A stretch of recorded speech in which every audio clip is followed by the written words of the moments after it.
Inference test. The porcelain box.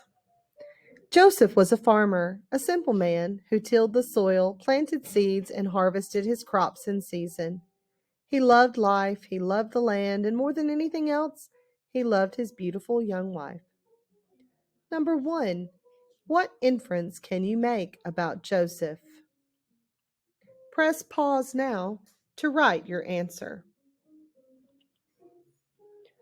Question 2. What clues helped you make this inference? Press pause now to write your answer.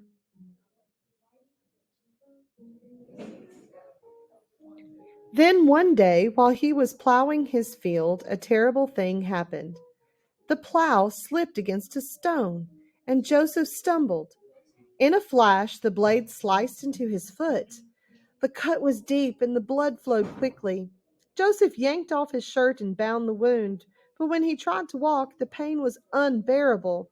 He called for help, but there was no one to hear him. His wife had gone to the city the day before, and she wouldn't be home until evening. Joseph knew he would not survive long without help. Then, to his great joy, he saw someone coming. As the person drew nearer, Joseph recognized him. He was a homeless man named Kelly. For weeks, Kelly had been hanging around the farm looking for handouts. "Please help me," Joseph called to him. "I have to get to my house. I need to clean and bandage this wound as soon as possible." Kelly walked up to him. He crouched, looked at Joseph's foot, and shook his head. "That's a bad cut you've got there," he said. A clever smile crossed his face. "If I help you, what's in it for me?" Number 3. What inference can you make about Kelly? Press pause and answer your question now. Question 4. What clues helped you make this inference? Press pause and answer your question now.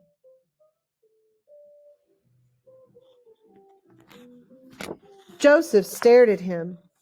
"I've been giving you food and drink. Every night you sleep in my barn." Kelly stood up and looked down at Joseph. "I want much more than that," he said. "Is your life not of great value to you?" Joseph felt himself getting weaker. "Tell me what you want, and it will be yours." "I want the treasure you keep in the porcelain box," said Kelly. "The box you hide behind that loose brick above your fireplace." Again, Joseph stared in surprise. "How do you know about the porcelain box?" "I've watched you through the window," said Kelly. "Every morning before your wife wakes up, you sneak downstairs and take something out of the box. Every night after she goes to bed, you carefully put the treasure back." Joseph looked up at Kelly, shading his eyes against the burning sun. "What I keep in that porcelain box is of great value to me," he said, "but it would be of no value whatsoever to you." Kelly laughed and took a deep, wicked sound. "This morning you didn't take the treasure as you usually do. The porcelain box and treasure it holds are waiting behind the loose brick. If you want my help, promise that you will give me whatever it is in that box." "Help me, and I'll reward you well," Joseph promised. "I'll prepare a party in your honor. I'll invite friends and neighbors from near and far. Everyone will know you as a man of charity and kindness." "I care nothing for charity and kindness," said Kelly. "I want the treasure." By now, the shirt binding Joseph's wound was soaked with blood. He knew he had no choice but to agree. "You may have what is in the porcelain box," he said. "Now please help." Kelly picked Joseph up, heaved him onto his shoulder, and carried him back to his house. "My reward," Kelly said the minute Joseph had finished bandaging his foot. "Give me the porcelain box." Joseph limped to the fireplace and took the box from behind the loose brick. He turned to Kelly. Joseph was a man of his word, so he handed Kelly the porcelain box. Kelly opened it. His eyes grew huge and flashed with anger. He glared at Joseph. "You tricked me!" he shouted. "This is of no value to me." "I didn't trick you," said Joseph. "I warned you that the contents were of value only to me." In a towering rage, Kelly threw the porcelain box at Joseph and stormed out of the house. Joseph caught the box before it hit the ground. He opened it and took out his treasure. Then he quickly put the finely carved set of fake teeth into his mouth before his beautiful young wife could come home and find him toothless. Question 5. How did Kelly feel about the treasure in the porcelain box? Press pause to answer the question now.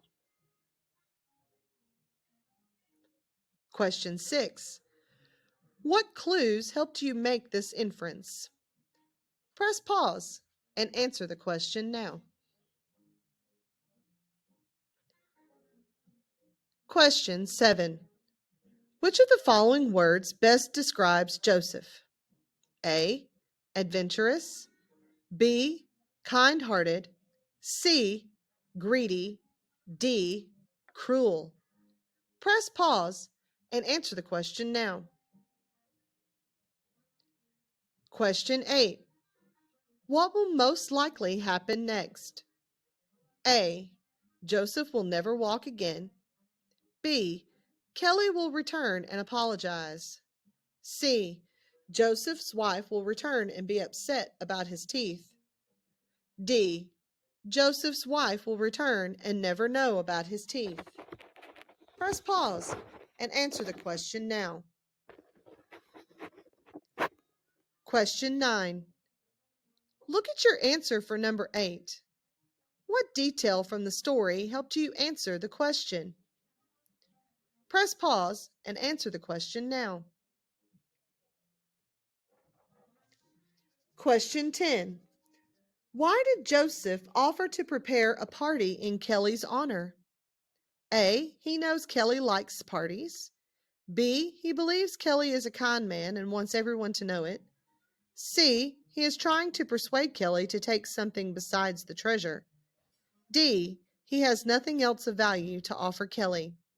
Press pause and answer the question now.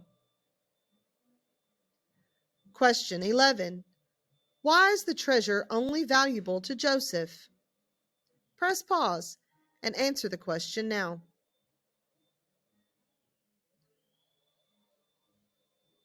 I care nothing for charity and kindness, said Kelly. I want the treasure. Question 12. Based on the quote above, how would you describe Kelly? A. Thoughtful. B. Greedy. C. Pleasant. D. Angry. Press pause and answer the question now. Question 13. What is the main theme in this story? A. Hard work pays off. B. It is not good to be greedy. C. Don't lie about wearing fake teeth. D. It is good to forgive people. Number 14. What clue from the story helped you figure out the theme? A. Joseph was a happy man who worked hard on his farm. B. Joseph wanted to give Kelly a part instead of his box. C. Kelly would only help Joseph if he gave him what he wanted. D. Joseph never told his wife about his fake teeth. Press pause and answer the question now. Question 15. Why did Joseph finally agree to give Kelly his treasure? A. Joseph was tired of arguing with Kelly. B. Joseph wanted to trick Kelly. C. Joseph knew his wife would be home soon and he was running out of time. D. Joseph's foot was getting worse. He was running out of time. Press pause and answer the question now. If any question you need to review, please rewind this recording and re-listen to those questions you may need to hear again.